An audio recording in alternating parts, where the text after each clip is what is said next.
A beautiful day today, finally. At least the sun is out. It's sort of like it is up there in Connecticut where old Goat was talking about in his last video, where it's nice, but it's still pretty cool, you know. But I think it's going to be warm enough this afternoon where we can go ahead and get the seal changed in this differential right here. We got to get that baby out of there if I have the right tool. If not, I'll probably have to take a trip downtown to pull, you know, once I get the nut off, to pull the yoke off. But whether or not I can get it back up under the car today is another story, and I'll tell you why, because it may be getting warm outside. However, let's see if we can find out what the temperature is on this concrete. I'm not going to lay on ice cold concrete. 49, 50 degree concrete, not too bad. It's warming up a little bit. It was only 46 when I opened the door. Hopefully it'll warm up enough, and maybe I'll be strong enough, and who knows what. We might be able to get this in the car today. Don't hold your breath though. If you're just tuning in, we are getting ready to put this seal in here, behind this mess right here. We're going to go ahead and take the nut off the middle, right here. And then we're going to pull this yoke, and then we're going to stick it in there. Hopefully we'll remove the old one, put the new one in. The old one was leaking like crazy. And we have cleaned up the differential. Yeah, it was a big time mess. You have to go back a couple of videos to see that. But before we do any of this, let's take a look at what we actually have. There's been a couple of guys who have questioned me and said, well, is it a 9-inch or is it a 9 3/8 inch differential? And what they were talking about was the diameter of this ring gear here. Okay. Well, on the differential, there was this tag, and it was fastened over here like so. And you know what it says on the tag is WCD-H, and it's a 3.00. So we look in our old shop manual, the Thunderbird shop manual. It's almost imperative if you're going to work on an old car, you've got to have a manual, unless it's a type of car you've worked on your entire life when you were back in your 20s and you're up in your 60s right now and you know all about the car. But anyway, let's go over here. Look in our book on page 4-24, and it says WCDH is a 9-inch ring. Okay, the ring gear is 9 inches. It's a conventional differential, and the axle ratio is 3:1. There's where the 3.00 comes in here, and then there's a couple other things. Number of teeth. The ring gear is 39, and the pinion gear has 13, I guess it is. Yeah, 13. So that's what we have. We have a conventional 9-inch 3:1 ratio differential. So now we know. Okay, now one thing I should have done when I removed the differential from underneath the car, when I removed actually the drive shaft from underneath the car, I should have marked, you know, where the drive shaft, mark it here and mark it on the drive shaft, so I knew how to put it back in the way it came out. It was mentioned by our good friend Lockmeister. Well, I realized that after I had taken it out, and he mentioned it in a following video, said, did you mark it? Well, I didn't, John. Don't think I forgot about that comment, because I haven't. I wanted to wait till the right time to bring it up. But it's not that big a deal, because the way the universal is positioned is you either go this way, or you goes the other way. It's a crisscross type of thing. It's either going to go one way or the other way. That's all. So it's a 50-50 shot either way. So why would I want to change it, and how would I know if I need to? Once the rear end gets put back in the car and the car's driving down the road, if I feel any vibration or anything like that coming from the rear end, it could be that it's slightly out of balance because I didn't put the universal on the end of the drive shaft this way. I should have put it that way, you know, because like I said, it's a crisscross. It's crisscross, you know, like that. It's going to go one way or the other. Anyway, we're to the point now where we're getting ready. I hope somebody learned something from all that. Got to have a shop manual. Read your tag. It'll tell you all about it. Hopefully there'll be a tag there. If there's no tag, it could mean that the differential has been changed at one time and nobody bothered to put it back in. Alright, what we're going to do here is get this thing out of the way. I don't want it to get damaged. I have this monkey wrench here attached to the yoke with the handle pressing down against the table. When I take this little old gear, this little socket on the end of this air thing, and I slip it on there, you know, and then start turning it to the left, this wrench will keep it from going around. Okay, that's all. It's just there to hold it in place. Now, let me go ahead and pump up our brand new air compressor. Now, I'm not going to hook them both together for this job. Let's see if she's even going to start. Let me back up here. There we go. Well, there she is, pumped up to 150 psi, so we are ready to go. Let's get that nut off. No, we're not going to get that nut off. Now, last time, now I know there's going to be some jokes about that statement. Last time, I told you about preload, right, in the last video. And it's been a while, and you probably all forgot about it. Well, I didn't forget about it, and when you're dealing with differentials, you can't forget about preload. All right, so what are we going to do? We're going to check the preload that's on it right now. Let me get that set up. Now, according to the manual, if I have used bearings installed, it's 10 to 14 pounds. But that's if I use a collapsible spacer, which is a crush sleeve. We covered that in the last video. Those of you who have not watched that last video, you need to go back and check it out. Well, this, I don't know what this differential has in it. I've talked to people and they all say it's got solid spacers. Well, if it has solid spacers, which is this right here, I'm looking at a preload with the seal into place after I get it back in of 17 to 32 inch-pounds. Now, I've seen 3 different sets of numbers on this, on what it should be, but the first thing you have to do is start out and find out what kind of preload we have on that. Now, this is all done in inch-pounds, so you need a smaller torque wrench, which is what I have right here. I have this little tiny torque wrench, not much to it really, because inch-pounds, it takes 12 inch-pounds to make a foot-pound. Yeah, of course, I don't know if you knew that or not, but it does. So we need to check our, what is our preload right now? Now, according to the book, back in the back, it says there, when you do your preload, when you put your new seal in, now using the same old bearings, now put your new seal in, add 14 inch-pounds to whatever reading it is that you have here. So let's find out what's going on. By the way, as I said, we needed to mark the bolt in relation to the yoke, and then the yoke in relation to the flange here on the rear end. Well, depending on what our reading is, we may not have to mark the bolt, the nut, because if the nut needs to be tightened even further to get that additional 14 inch-pounds, which it will apparently, then it won't matter how many threads I have sticking out here. It won't matter what the reading, what that reading will be. It won't matter where the nut will be. We'll just set it up that way. This, what is here now may wind up being way over here. But this yoke now is another story. You'll see that drill spot right there? This thing is balanced. And just like the drive shaft, where they put weights on it and everything to balance it out. This thing has been balanced, just like the wheel had a couple of drill marks, if I'm not mistaken, the drum that I showed you a while back. So we definitely have to mark this yoke in relation, not to this here, not to this, but this yoke has to be marked in relation to this. So what's the best way to do that? I'll show you. What we have here is what's called an auto writer pen. It's a big old giant thing, and they come in different colors. This one's white. I wanted white because I could see it better, especially up underneath the car. I also plan to use this when I cut out the floorboard on the inside of the car and plate. I want it to show up really big. They have pink ones and purple ones and blue and all kind of. Anyway, you pick them up at the auto parts store. It's a big old tip on there like that. You shake it.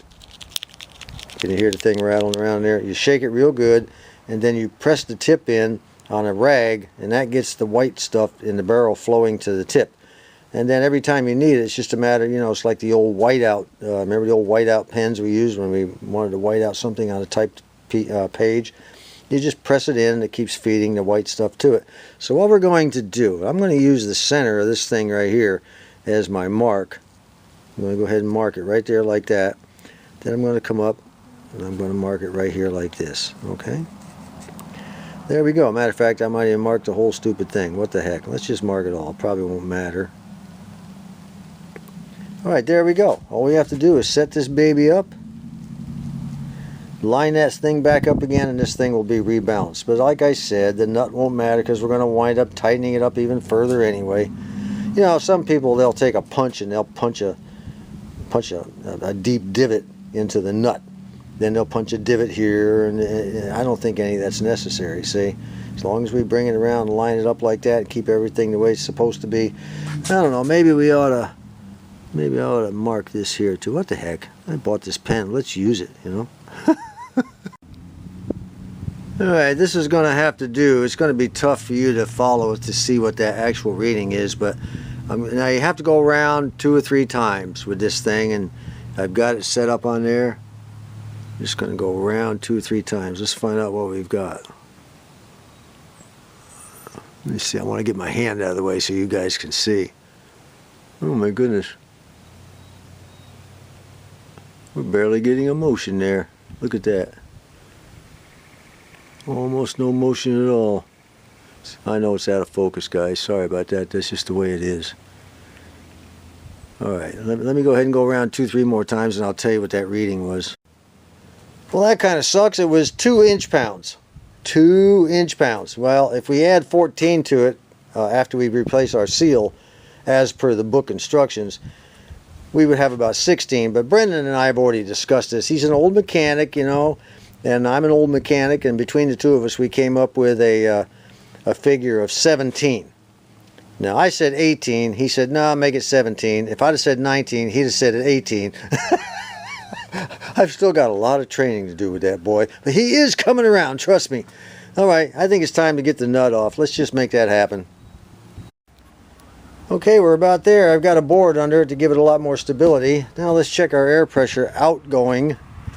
Right now we've still got our 150 there, and our air impact wrench only takes 90 psi max now. This is at 0 and closed off while the tank is pumped up. So now we can go ahead and screw it in, and we'll get the pressure to go up.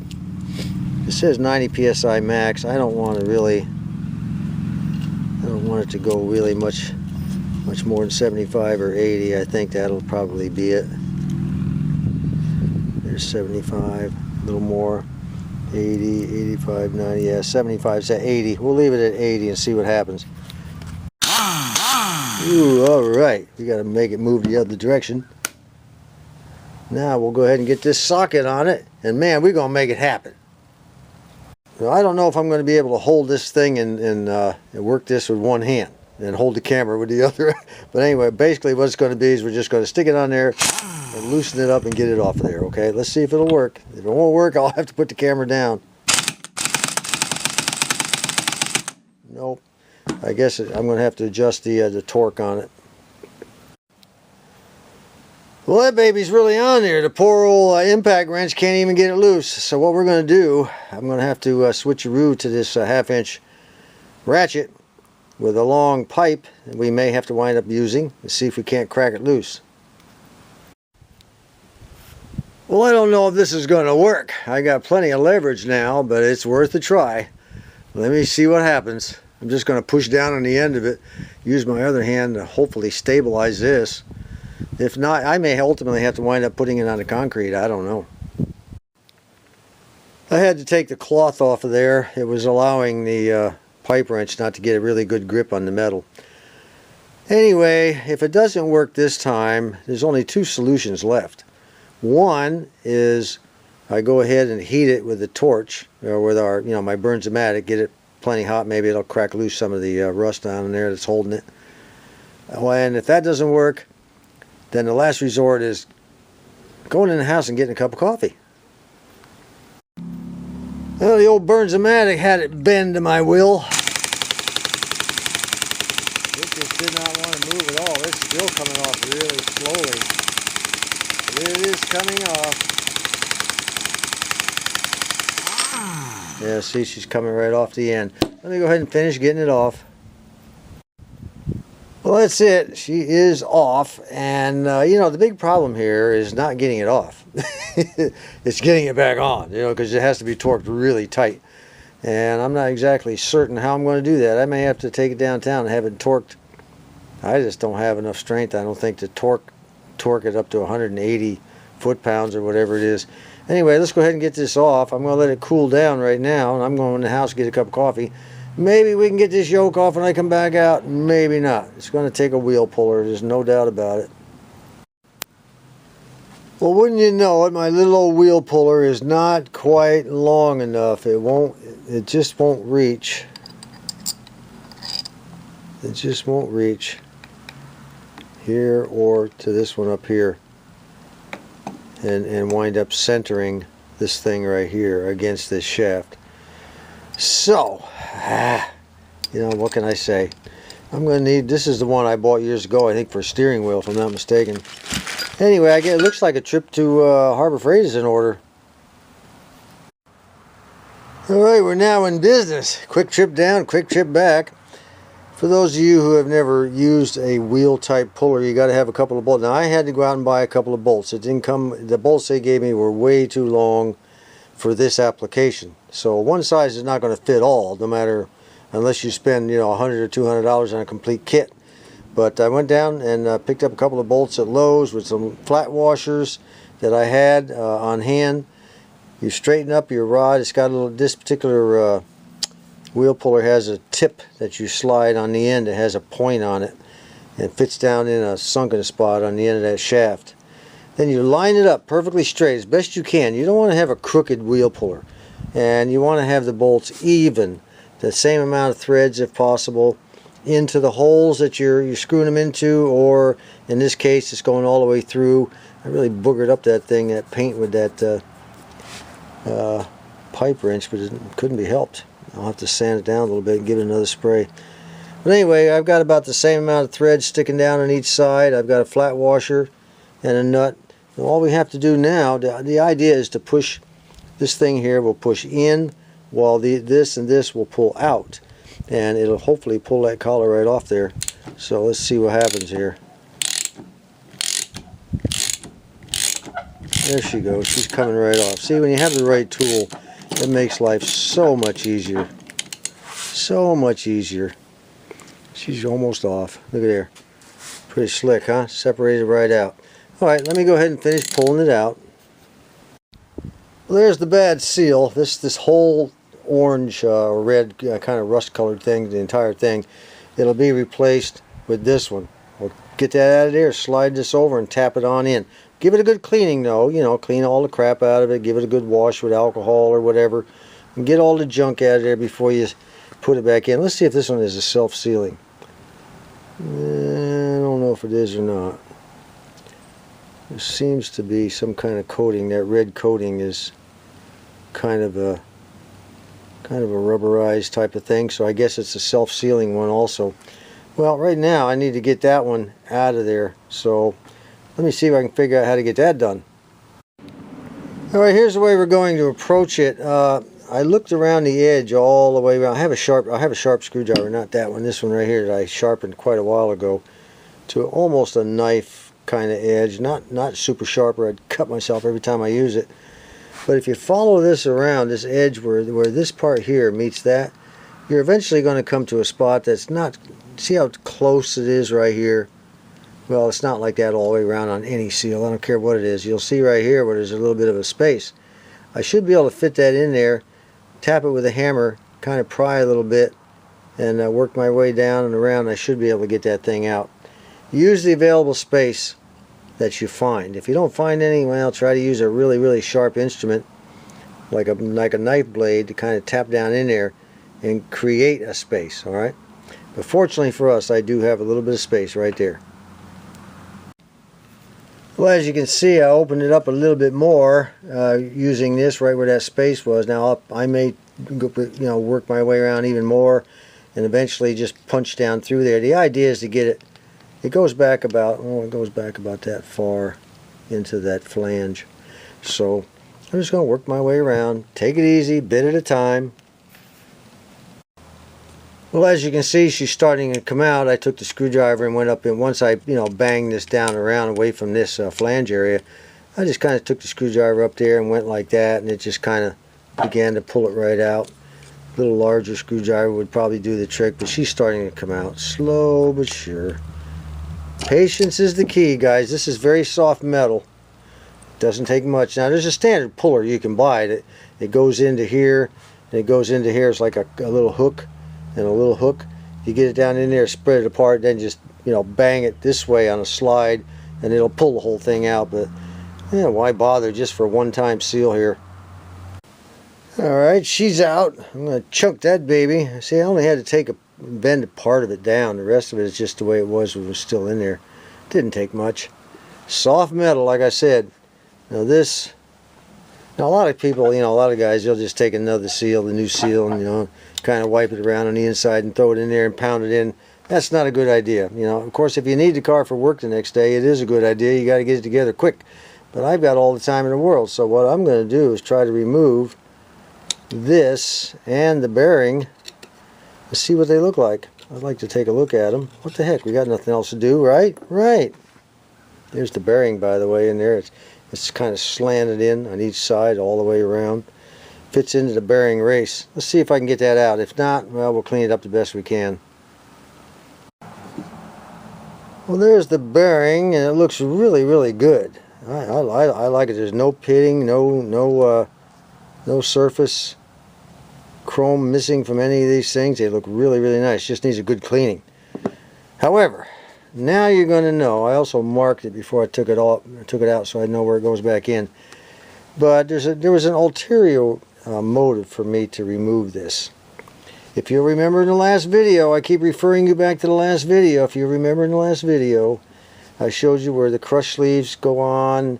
You know, first the rear bearing, and then there's a spacer, and then a crush sleeve, and then the front bearing, and then all that other crap. Either a crush sleeve or a solid spacer. Well, now that we've got this out, guess what? We can find out what we've got. Ah, bummer. You all know what that is, don't you? That, ladies and gentlemen, is not a solid spacer. That is a crush sleeve. Ah, drats. Well, I don't have a crush sleeve to replace it with. We can't put it back on there and recrush it. Can't do it. See how it's bulged in the center? As you put the pressure down, it squeezes it together, and the bulge gets, you know, sticks out further. They call it a collapsible sleeve in the book, I think it is. Let me see what they call it, just to make sure we're all on the proper sheet of music here. They call it a collapsible spacer. See it right there? And then, of course, you have your solid spacer. Well, if it's a collapsible spacer with a used bearing, 10 to 14 pounds is what it has to be torqued to. So, drats, we're going to have to get a new one, I guess. I'm going to have to order one. They're not that expensive, but I'll order one. I don't know when it'll come in. Anyway, this video, as far as the rear end goes, let me back up here. Kind of greasy. I got greasy hands everywhere. I'll go ahead and clean it all up and get it ready. Put the bearing on order, and we should have it. I don't know. I don't know if Rock Auto sells those or not. If the Rock Auto does sell them, we'll get the bearing like really fast. If I have to order someone else, it probably won't. So they may even sell this. I don't know what they call this. This is just a. I know it's not a. It's an oil slinger, maybe. I don't know exactly what they call that thing. It's just a flat. It might be a spacer. I don't know. Anyway, that's where we are. Let's take a look at the back of this. Show you what else we have to clean up. I can get it off of the socket.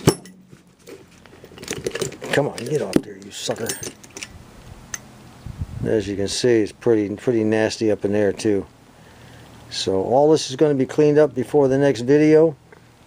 I'll have my spacer before the next video.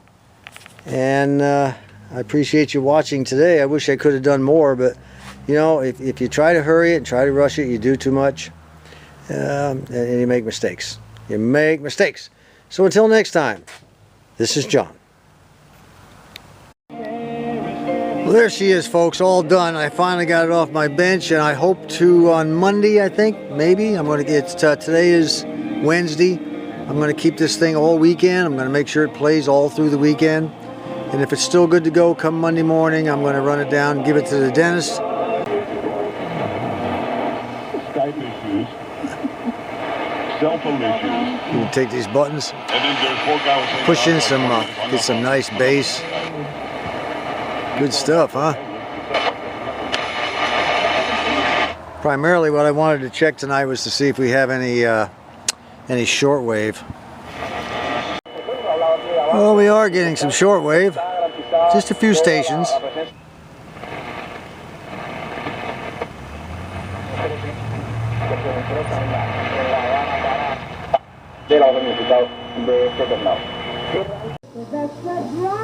How about a little big band music from my transmitter?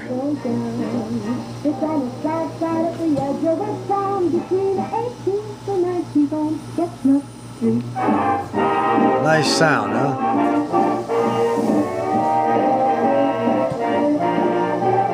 A little WSM out of Nashville, 650. You know, I almost have a hankering to maybe keep this radio.